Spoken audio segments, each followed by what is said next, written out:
Rose milk tea cake எப்படி இருக்கு? நல்லா இருக்கு. ரொம்ப டேஸ்டா இருக்கு. எங்க அம்மா செஞ்சாங்க. உங்களுக்கு வேணும்னா ஆர்டர் பண்ணுங்க. 180 டிகிரி செல்சியஸ்ல 30 மினிட்ஸ் நான் பேக் பண்ணி எடுத்துக்க போறேன். ரோஸ் மில்க் கேக்கானது ரெடி பண்ணது எல்லாம் இந்த பேட் வந்து இந்த டின்ல ஊத்தி நம்ம இப்போ கேக் ரெடி பண்ணிக்கலாம். ரோஸ் மில்க் டீ கேக்க. ஹாய் ஃப்ரெண்ட்ஸ், இன்னைக்கு ரோஸ் மில்க் கேக் பண்ண போறோம். ரோஸ் மில்க் டீ கேக் எப்படி பண்றதுன்னு நான் உங்களுக்கு காமிக்கிறேன். ரோஸ் மில்க் டீ கேக்கு ஃபர்ஸ்ட் 4 எக் எடுத்துக்கலாம். நம்ம இந்த மாதிரி 4 எக் எடுத்து நல்லா பீட் பண்ணிக்கணும். இதுல வந்து நம்ம வெனிலா எசன்ஸ் கொஞ்சமா ஆட் பண்ணிக்கலாம்.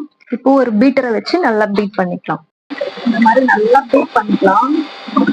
நம்ம எடுத்து வச்சிருந்த சுகரை வந்து கொஞ்சம் கொஞ்சமா ஆட் பண்ணிக்கலாம்.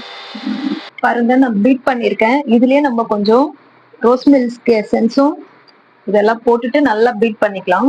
நான் இதுல வந்து ஆரஞ்சு ஆயிலும் யூஸ் பண்றேன். உங்களுக்கு வேணும்னா யூஸ் பண்ணிக்கோங்க, இல்லைன்னா அகைன் நம்ம நல்லா பீட் பண்ணி எடுத்துட்டு வரலாம். இதுல நம்ம ஆயிலும் தேவையான அளவுக்கு ஆயில் ஊத்திக்கலாம். ரோஸ் மில்க் கேக்கானது ரெடி பண்ணது எல்லாம் இந்த பேட் வந்து இந்த டின்ல ஊத்தி நம்ம இப்போ கேக் ரெடி பண்ணிக்கலாம். ரோஸ் மில்க் டீ கேக்க எங்க அம்மா செஞ்சாங்க. உங்களுக்கு வேணும்னா ஆர்டர் பண்ணுங்க.